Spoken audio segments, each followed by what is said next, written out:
Alors, on est ici le 18 novembre 2025 pour reparler de l'affaire d'Héloïse dans la Mayenne, hein, génocide dans la Mayenne avec un département et une collusion de fonctionnaires totalement hallucinante. Je crois bien n'avoir jamais vu tout ça, hein, jamais, jamais, jamais. Jamais vu un truc pareil. Donc, on est le 18 novembre 2025. Je vais rappeler les éléments de cette affaire qui sont monstrueux. Donc en novembre 2019, les institutions reconnaissent le logement insalubre dans lequel vit cette famille de 6 enfants et papa-maman. Et l'ASE, bien évidemment, s'empresse. Alors, ils n'ont pas eu besoin d'accuser les parents que le logement était insalubre. Hein. Ils ont carrément pris les enfants, alors qu'un rapport de gendarmerie ayant enquêté auprès des écoles, du médecin légiste et des sociaux du CCAS ont tous dit qu'il n'y avait pas motif au placement et le rapport et les gendarmes ont même dénoncé donc un placement abusif, un placement illégal. Néanmoins, tout ça est passé au procureur, au juge pour enfants, comme les enfants avaient été placés juste avant et ils n'ont pas voulu les rendre. Le juge pour enfants savait qu'il agissait. La juge pour enfants Boulanger, Madame Boulanger, je me souviens plus de son prénom, Julie, Julie, Julie Boulanger, juge pour enfants du tribunal de Laval, sait très bien qu'en plaçant les enfants en décembre 2019, elle agissait de manière totalement hors la loi et le procureur également. Se sachant donc totalement hors la loi, elle a certainement exigé du tribunal de Laval pour partager sa responsabilité que les parents passent en tribunal correctionnel en août 2020, un truc délirant. On les a accusés que la petite fille avait des cheveux trop longs, le petit garçon des ongles trop longs, le bébé Pierre faisait avait des couches puantes, enfin du délire. Et ils ont été condamnés, ces deux malheureux parents ont été condamnés à 2 mois de prison avec sursis pour des délires pareils. Ça n'existe même pas en droit français. C'est ni du pénal, ni du civil, c'est rien du tout. Hein. Donc on voit bien que les accusations qui étaient formulées sont absolument délirantes. Il faut rappeler que pour les 6 enfants, depuis leur placement, ce n'est que de la terreur, du crime organisé, des violences, des viols, du terrorisme psychique, de l'entrave à l'exercice de leur religion catholique, de la maltraitance permanente. Ils ont tous, malheureusement, sont en échec scolaire parce qu'ils sont dans un état de souffrance absolue, comme tous les enfants placés. Hein, mais il faut avouer que dans cette famille, il y a du lourd. Donc, sur les 6 enfants, les 3 premiers ont été violés. Il y a même eu un procès pénal où ils ont fait état des viols qu'un des garçons avait subis. Un autre enfant a été condamné en lieu et place des éducateurs, parce que bien évidemment, c'est pas tant les enfants qui sont coupables, mais bien les adultes. Hein. C'est quand même un monde normal, ça. Et donc, néanmoins, ils ont, dans leur infinie sagesse, l'ASE, les procureurs, les juges, tout ça, ont laissé les 2 garçons séquestrés, torturés, subissant du chantage si jamais ils dénoncent, dans le même foyer où ils ont été abusés. Hein. Chez les fous, ça c'est normal. Chez les gens normaux, c'est pas normal du tout. C'est même pas la loi, c'est rien du tout. Tout ça, je le répète, est complètement hors la loi. C'est d'un niveau de criminalité que personnellement j'avais jamais vu. Hein. Enfin, j'en ai vu des dossiers, hein, mais celui-là, il m'a quand même bien choqué. Hein. Ensuite, la petite troisième, c'est une petite fille. Elle a été placée à quel âge dans cette famille d'accueil?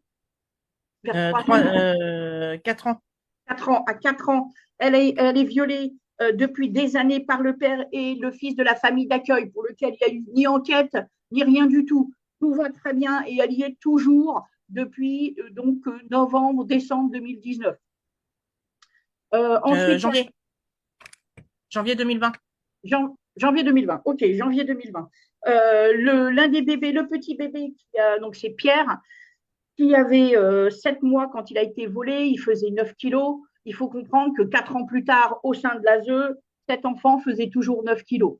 Ça, c'est d'une gravité absolue. Il y en a qui me disent, mais c'est toute ton histoire. C'est en France. Ils ont à l'ASE, avec des dizaines et des dizaines de sociaux, de familles d'accueil, d'encadrement, de psy, les profs à l'école, les médecins, tous ces gens-là, tous ces gens-là ont laissé un gamin de 4 ans faire le poids qu'il avait à 9 mois, à 7 mois, à 7 mois. C'est une horreur absolue en France. C'est vraiment démentiel. Donc ça, il a été en plus un bébé secoué. Il y a une famille d'accueil complètement tarée, qui a fait maigrir cet enfant. Elle l'a privé de nourriture, alors que en Europe, on ne manque pas de nourriture. Cet enfant, alors qu'elle était payée pour le protéger, elle était payée pour lui apporter plus que ce que la famille avait apporté. Non, elle a apporté 20 fois moins. Ce gamin a été privé de nourriture. Nourriture, c'est comme ça qu'il a pas eu de croissance normale. Donc je ne vous raconte pas les dégâts que ça va faire sur ce pauvre gamin.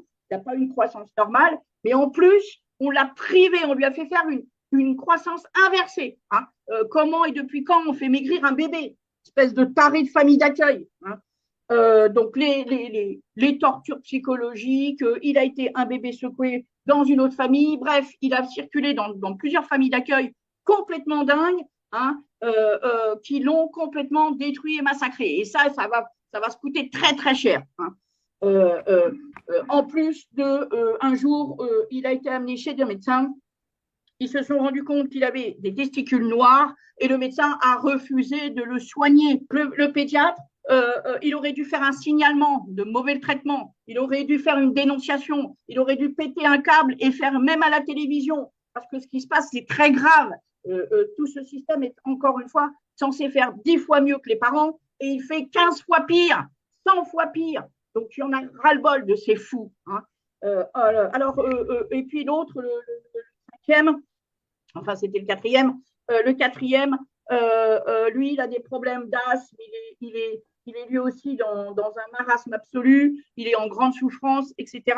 C'est absolu. Et durant de 2020 à 2023, février 2023, il y a eu des visites bon an mal an organisées dans le terrorisme psychique que l'on connaît, avec ces sociaux de dingue, associations sur lesquelles on leur fait faire de la sous-traitance dans une incompétence absolue. Et en février 2023, ils ont dit, on n'a pas de lieu, la fratrie est trop nombreuse, et ils n'ont pas assez de personnel pour organiser les visites. Donc l'ASE, qui avait une mission de service public, entre autres, elle avait une mission, c'est organiser et rétablir les liens enfants-parents. Et bien c'est l'ASE qui a dit, on arrête les visites. On arrête les visites. Et depuis février 2023, ces deux parents ne voient plus leurs enfants. Bon. Entre-temps, il y a eu une petite sixième qui est arrivée, qui a été placée en juin 2024 dans une famille d'accueil. Tenez-vous bien, on est dans l'absolu délire. Une psychologue de l'ASE qui veut et qui a voulu et qui met sur le net, qui a mis sur le net pendant des années qu'elle voulait coucher avec des fantômes. Elle voulait coucher avec des fantômes, et elle voulait même avoir un enfant avec eux. Alors ils disent, ouais, c'est pas vrai, etc. Trop tard, les mecs, on a tout ce qu'elle avait mis sur le Facebook. Désolé, il fallait qu'elle ferme sa gueule, cette tarée. Donc ça, c'est une psychologue qui vient nous dire à nous comment élever nos enfants, et elle veut coucher avec des fantômes. Je ne raconte pas le délire. Franchement, là, on a atteint un niveau magistral. C'est magistral. Donc, depuis des années, ils ont maintenu le placement. Et alors, donc, en février 2023, l'ASE arrête les visites. Alors, c'est un refus catégorique de faire leur travail. Bien évidemment, dans leur absolu nazisme, l'ASE de Laval, mais dans tous les départements de France, c'est le même délire, ils ont écrit à la CAF en disant « Les parents ne voient plus leurs enfants. C'est de leur faute. » Ils ne voient plus leurs enfants parce qu'on ne leur donne plus de visite et qu'on leur a écrit.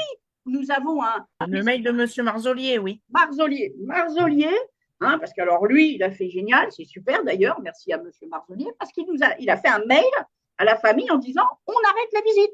Donc on ne peut pas dire que c'est les parents qui ne veulent pas voir leurs enfants. On a un écrit dans cette affaire. Et c'est là où ils sont coincés complètement. Ils sont dans un délire, mais monumental. Et ces gens, au lieu de dire, bah, on fait n'importe quoi, il faudrait peut-être s'arrêter, non, ils continuent. Ils nous collent du pire, du pire, du pire à chaque fois. Donc en février 2023, on arrête les visites. Septembre 2023, ils écrivent à la CAF, ne donnez plus les allocations à cette famille. Ils vont plus voir leurs enfants. Ça, c'est un faux monumental. Que la CAF, bien évidemment, elle obéit de manière délirante, alors qu'elle a toutes les preuves. Le Mazolier, elle l'a reçu 150 fois. Hein. Et donc, rien qu'avec ça, la CAF devait rétablir les droits de cette famille. Et au jour d'aujourd'hui, c'est à peu près 130 000 euros qui est dû à cette famille, rien que d'allocations.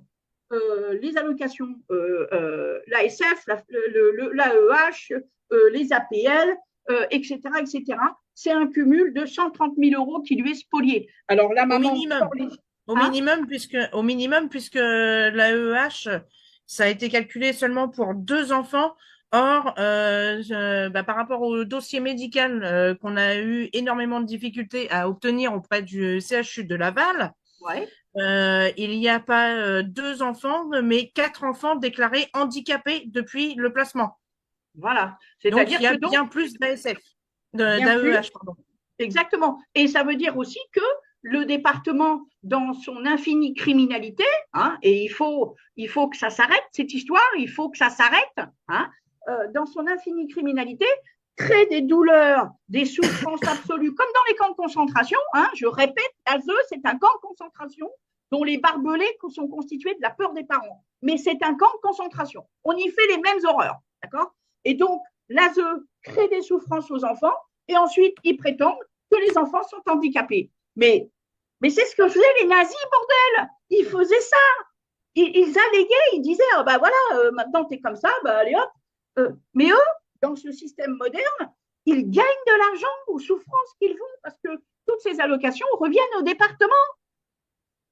Ils reviennent. Donc ça, c'est du détournement de fonds publics sur de la torture sur mineurs. On est dans un monde de dingue. Et que tous ces gens continuent, et qu'il n'y en ait pas qui sortent et qui disent maintenant, moi, j'arrête. Mais ces gens sont d'une culpabilité absolue.